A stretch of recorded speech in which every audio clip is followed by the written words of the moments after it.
हर रोज एक नई कहानी देखने के लिए चैनल को सब्सक्राइब करें और बेल आइकन दबाना ना भूलें।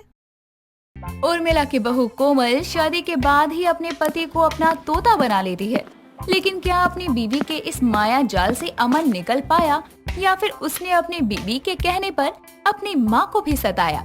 आइए जानते हैं इस कहानी में। अमन की शादी को अभी महज 15 दिन ही हुए हैं, लेकिन इन दिनों में उसके अंदर बहुत से बदलाव देखने को मिले थे, जिसे देखकर उर्मिला को ऐसा लगने लगा कि उसका बेटा तो अब उसके हाथों से निकल गया है। तब एक रोज उर्मिला ये देखने के लिए कि उसका बेटा वाकई अपनी बीवी की भाषा यानी कि उसकी रटी रटाई बातों को बोलने लगा है, वो इसकी जांच करती है और अपने बेटे से कहती है, अमन, मैं कुछ समय के लिए अपने घर जा रही हूँ, वो भी पूरे घर की जिम्मेदारियों को कोमल बहू पर छोड़कर।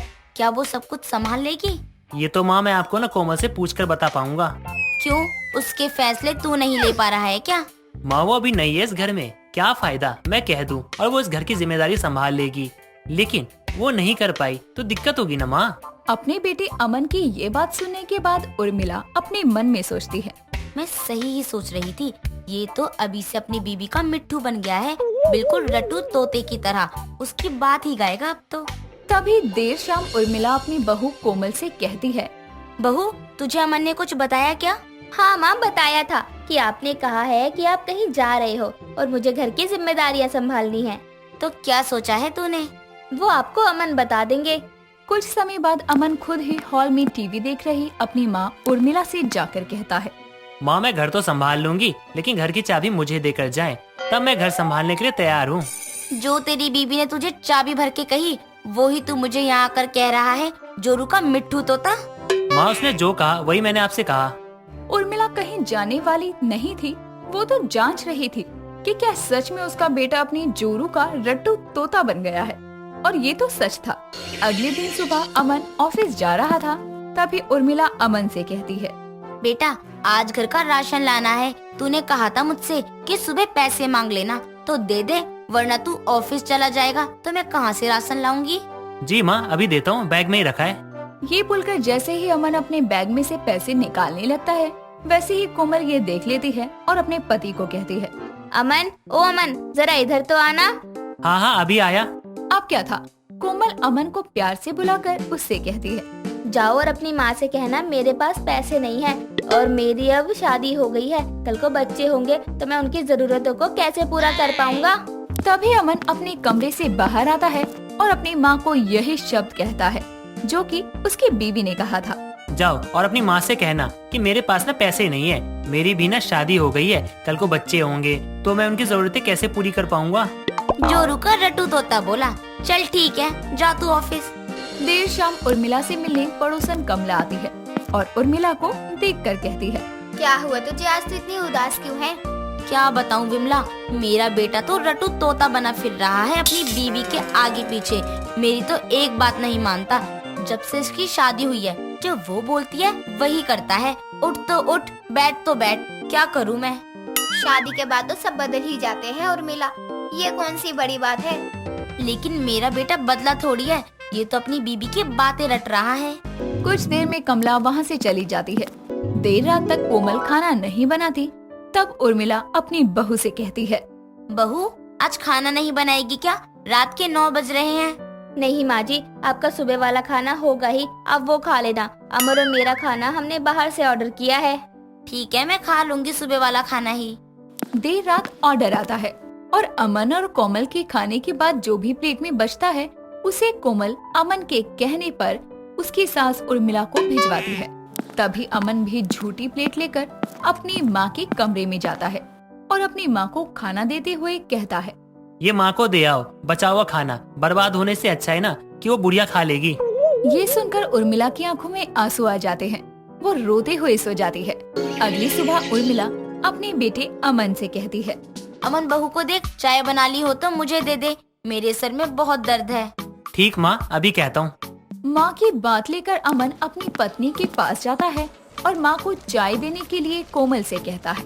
तभी कोमल अमन से कहती है, अपनी माँ को जाकर बोल दो मैं उसके बाप की नौकर नहीं हूँ जो काम छोड़कर चाय देने जाऊंगी, खुद किचन में आकर बना ले। अमन भी थोड़े समय बाद अपनी माँ के पास जाता है और अपनी माँ से वही बात कहता है। अपनी माँ को जाकर बोल दो मैं उसके बाप की नौकर नहीं हूँ जो काम छोड़कर चाय देने जाऊंगी। खुद किचन में आकर न बना ले। जोरू का रट्टू तोता फिर से बोला, जा बेटा, तेरी कोई गलती नहीं है इसमें। गलती तो मेरी है जो तुझे तेरे पैदा होने पर मामा बोलना नहीं सिखाया, क्योंकि तू तो पैदा होते ही नर्स पर लाइन मारने लग गया था और उसी में समझ आ गई थी कि ये मेरे हाथों से निकल चुका है। उर्मिला अपनी बहू के ड्रामे से परेशान हो चुकी थी, क्योंकि कोमल अमन को उर्मिला के खिलाफ कर चुकी थी। ऐसे में एक रोज कोमल मार्केट जा रही थी, तभी वो अमन से कहती है, जाओ और जाकर अपनी माँ से कह दो कि हमें मार्केट से आने में लेट होगा और जब तक हम आएंगे तब तक माँ खाना बना कर रख ले। अमन भी अपनी पत्नी की बात रटने के लिए अपनी माँ के पास जाता है और अपनी माँ को माँ कहने से भी पहले कहता है, जाओ और जाकर अपनी माँ से कह दो कि हमें मार्केट से आने में लेट हो जाएगा और जब तक न हम आएंगे तब तक माँ खाना बना कर रखे। जोरू का रट्टू तोता फिर से बोला, मेरे बेटे, तुझे तो तेरी बीबी मुजरा भी करवाएगी तो तू पैरों में अपने घुंघरू बांध कर कहेगा, बताओ अब नाचना है या गाना है। अपने बेटे की ऐसी बात सुनकर उर्मिला मन में सोचती है, मैं अपने बेटे को समझा तो सकती नहीं और मेरी बहू अच्छे घर की होती तो मेरे खिलाफ मेरे बेटे को नहीं भड़काती। अब तो बस भगवान पर ही भरोसा है। अगले दिन सुबह सुबह कोमल अपने पति को उठाते हुए कहती है, जाओ और जाकर अपनी माँ से कहो आज मुझसे कुछ नहीं होने वाला है, मेरी तबीयत ठीक नहीं है। अब रट्टू तोता चला अपनी बीवी का मैसेज ट्रांसफर करने और अपनी माँ को उठाते हुए अमन कहता। उससे पहले ही उर्मिला बोल पड़ती है, बोल बेटा, आज अपनी बीबी का कौन सा संदेश लेकर आया है मुझ तक पहुँचाने के लिए। जाओ और जाकर अपनी माँ से कह दो कि आज मुझसे कुछ नहीं होने वाला है, मेरी तबीयत ठीक नहीं है। फिर सुबह सुबह उसके ड्रामे शुरू हो गए। अब जा जोरू के रट्टू तोता, जा, तेरी बीबी को और कोई संदेश भिजवाए तो मेरे पास ही आएगा, जा, वरना सुबह सुबह मुजरा करवाने लगेगी तुझसे वो। कुछ समय बाद कमला का उर्मिला से मिलने आना होता है। तभी उर्मिला अपने बेटे को कहती है, अमन, जा, बहू को कह दे 2 कप चाय बना लेगी, कमला आई है। जी माँ, मैं अभी बोल देता हूँ कोमल को। जैसे ही अमन कोमल को चाय बनाने के लिए बोलने जाता है, वैसे ही कोमल उसे रटवा कर भेजती है। माँ को कह दो मैं चाय नहीं बनाने वाली हूँ और ये कमला आंटी को कोई काम नहीं है क्या, रोज रोज आ जाती है। उर्मिला, ये अमन क्या कह रहा है? तेरी बहू ऐसे बोलती है क्या मेरे बारे में? कमला बैठ, गुस्सा क्यों हो रही है? मैंने तुझे बताया था ना कि ये उसकी बोली नहीं है, ये इसकी बीबी बोलती है। ये अपने जोरू का तोता है, जो कहती है बस मुझे वही आकर कह देता है। तेरी बहू को तो मैं देख लूंगी। कुछ समय बाद अमन अपनी पत्नी कोमल को अपनी माँ से फोन पर बातें करते हुए सुनता है। माँ, जैसा आपने कहा मैंने वैसा ही अमन को अपने वश में कर लिया है और उसे जो मैं कहती हूँ वो वही करता है, अपनी माँ की तो एक नहीं सुनता। कोमल को क्या पता कि उसकी ये बात अमन सुन लेगा, लेकिन कुछ समय बाद कोमल अमन से कहती है, अपनी माँ को घर से निकाल दो, मुझे उन्हें अब इस घर में नहीं रखना है। लेकिन अब की बार जो होना था वो किसी को नहीं पता था। अमन कोमल के साथ अपनी माँ के पास जाता है और अपनी माँ उर्मिला से कहता है, अपनी माँ को घर से निकाल दो, मुझे उन्हें अब इस घर में नहीं रखना है। तुम यही चाहती थी ना, लेकिन मैं अपनी माँ को इस घर से निकालने वाला नहीं हूँ। निकलोगी तो तुम अभी के अभी जा सकती हो। तुम याद रखो, तुम मेरे मिट्ठू हो।